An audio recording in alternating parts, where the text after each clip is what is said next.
but ultimately we heard the voice of God calling us to come here. And Moreno Valley is a growing city, and with a growing city, the inner city needs come with it, the complexities of it come with it. It's like earlier we were talking with my brother over here, and just the needs change a lot, and the traditional church won't be able to really meet the needs of our church.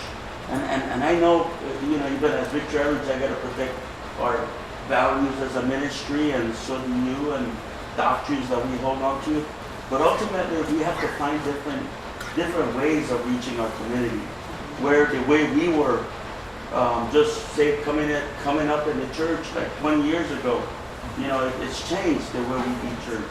And if we still do church the way it was done with us, we're in another era. Now it's different. We got to find different ways, different methods. The principles are still there, but the methods are going to change. And one of the alarming things, aside from that for me, was that a city like Hemet is a lot smaller, and the churches are in the thousands.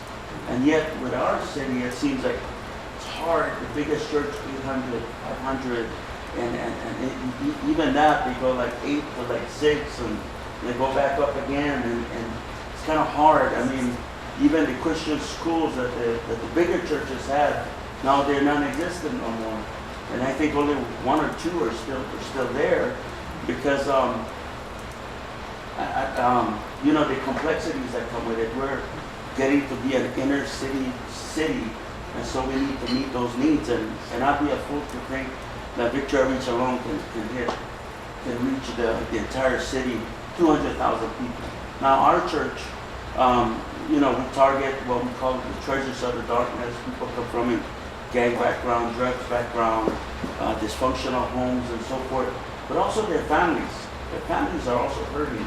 Like this drama that we have is a story of this guy, and as he got caught up in the lifestyle and in and out of jail, but also how it hurt the family, how it hurt the community, and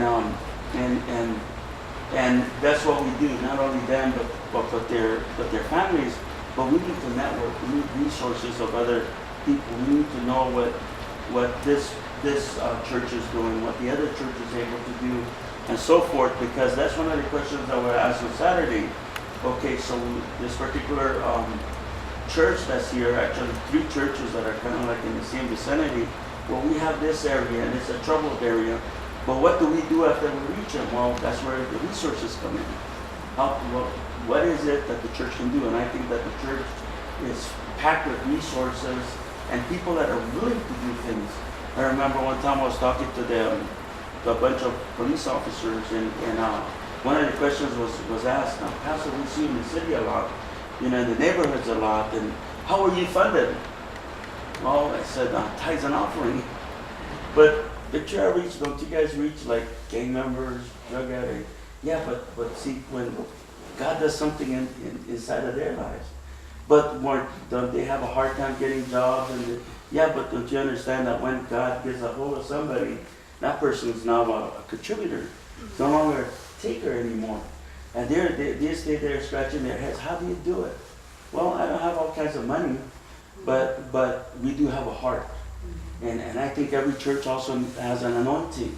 And that's what we got to go with, the Word of God, the promise of God that He gave us as churches, and the anointing that He has placed us, or our power spots. Every church has like a thing that they do, and they do it with excellence. And that's what we want to group together to do here. And as we were thinking about this, we're thinking about that, here in Moreno Valley, here's a map of Moreno Valley, but we want churches to do what they do. We don't want you to do church like we do. Let us do Victory Outreach Church.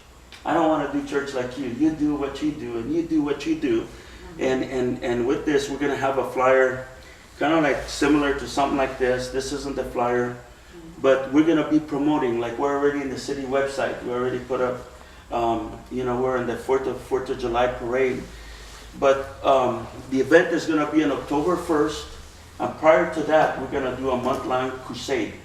We're going to go to every neighborhood. We're going to go to every school around the school area. We're gonna go to every shopping center. Here's a map of the different shopping centers. We're gonna go to every mixer business meetings that they have, like the Hispanic Chamber, the Black Chamber, White Chamber. We go to this collaborative, multi-collaboratives in Moreno Valley, and then we want you as a church, whatever group you're involved with, for you to go there and also influence them and tell them the vision of what we want. What we want is a united effort, twice a year. This is an answer to the Peace March, right? Remember we did the Peace March, and then the churches that came together said, now what? Now, what else are we going to do? No, we continue doing church, but then we also come together and we flex our muscles, because that's what the church is losing, the influence of the church. That's why many officials don't want to partner with the church, because the church, okay, it's a good idea for voting time, but then for the rest of the year is like, what does the church have to show? And that's one of the things we were talking with the bishop, was that the church remains silent. There's no voice of the church. The church isn't out there addressing issues. The church isn't involved in things. The church just opens up their open sign, they flip it over, say we're open for business, instead of like, the church is called to come outside the four walls and go into the community and bring the people inside the churches. And in there, then there's the resources, different things like that. But for a month long, we're going to be hitting all the neighborhoods. We're also going to be hitting the power spots. Sister Vera has here, I think that we have more copies of the different hot spots that we have. The hot spots that we have are like in Edgemont, you guys know, very, very active gangs, drugs, and sex trafficking, all that. Hemlock, those brand new apartments, nice apartments, gang infested, and prostitution, and all that stuff. And you go up to like Parkland. Parkland is very active. Sunnymead Ranch is getting a lot more active than before. Now, Postal, you guys know where Postal is. That's very, very active. A lot of, just about 2 weeks ago, we went to do a street rally there. And I always have one guy with me, kind of like pointing things out. And then he's like the runner. Hey, go tell them that they're separated, or, things like that. Like when we send out the groups, and so we're there, and then I go, something's different here. Because we've been there many times. I go, what's different? And he's looking around. And this person used to live there at some point. I go, you know what? This place is always packed with kids. But there are no kids. The only kids are back there behind that apartment. And mom and dad are there. When we went up there to give them a flyer, right away the parents called the kids. I go, either there's a lot of tension, or something happened where the parents don't feel good with the kids coming out. The kids don't feel good about coming out. And we were there no less than about 40 minutes. And we started praying for the neighborhood and letting them know what we're doing there. We had some music going on there. Music, the music we have tells about the gospel and all that. And lo and behold, we started preaching. We started sharing our testimonies, the story of what God did in our life. And before you know it, there was like about 50 kids in the street. They felt safe. They felt secure. They felt that somebody cared. They felt that somebody was there to make a difference. That's what we want. But we want it to be lasting. We just don't want it to be for that month long. What we want is for the churches to continue to do things. That's why when we go do a rally spot, like around Postal, and like I said, Webster, Myers, Atwood, very, very, all that area there is the highest crimes here in Moreno Valley. Of course, Fillery, I don't know, right here by March Air Force Base on JFK and Heacock, all that area in there, very, very active. Paris and Fillery, very, very active. And what we'll do is we'll do a rally, like how we did at the Peace March. Remember we had that guy Deuce come and minister. But what we want to do is for, say like you're there in that area, for you to go, Pastor, you know what, we're going to be here in this area. Let's do something. I don't know what you guys do, maybe a puppet show, maybe hot dogs, maybe snow cones. It's going to be hot. and you bring the people, you work with them, you lead them to the Lord. You let them know that you have a church that cares in that community, because at the end of the day, this is my building.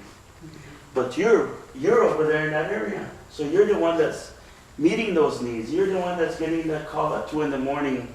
My son got shot. This happened. That happened. So we want you to continue doing that work. And you know, you lead people to the Lord, you get those follow-up cards, and you keep working. Okay, that's this part of it. Now, on October 1st, we're having it right here in Cactus and Indian at that new place. They built, the school is brand new. You stand in the street that smells new. And the auditorium, brand new, it holds about 900 people. And the auditorium is kind of something like that. You come in, they have a small foyer area. Then they have, when you come more in here, this side, they have the restrooms and all that. And then the auditoriums like that, they have a stage, and they have, you know, stairways going like that. But the stage is kind of like more in. What we wanted to do was to rent a little bit more stage to come out, because through that drama, they're actually going to be preaching the message at home. They're going to present the need to shine a light. Look, this is where we were, and you might be in a similar situation, and if God did it for me, He can do it for you. So we want the enactment to go out high. It's like a preaching, it's a sermon. And then, you know, of course, we're going to rent chairs. They have some bleachers. Like on this side of the building, it holds like about 100 people. But on that day, we're looking for at least 2 showings. Now, if we only have one, praise God, that's like 900 people. But I think that we can do a whole lot more with that. That's why on that day, we wanted to start it on on that Saturday at 5 p.m. And then from there, we have another showing, then we have more time. Now, what we're going to do is, you've been to that school, right? Anybody else been to that school? I passed by it maybe, but I haven't been in it. Okay, they have a smaller parking lot in the front. That's what probably you saw, the parking lot like that. Then they have a nice cement area like that in front of the offices and also in front of the gymnasium. Right there, each church will set up a canopy, a table with tablecloth, nice literature. The person with the biggest smile from your church, don't put the guy that don't smile there. Put the guy that's outgoing, talk to them, share with them. And then, you know, at the end, we're also going to have the churches go and minister and bring them in. And then the follow-up starts. But again, we want to canvass the entire city with social media, radio. It already went out on radio, and the one lady, I forgot her name. I'm not good with names. The faces, I know faces. But it's one of the pastors that was here, and what was I saying about her? Is she on the radio? Oh yeah, she promoted the radio. She went to do some kind of, and so she promoted it. We also want to go to the secular radio station, because we want people that aren't saved to hear what we're doing. They're gonna say, "Oh, church, it's time for me to start going back to church," or "Oh, they got an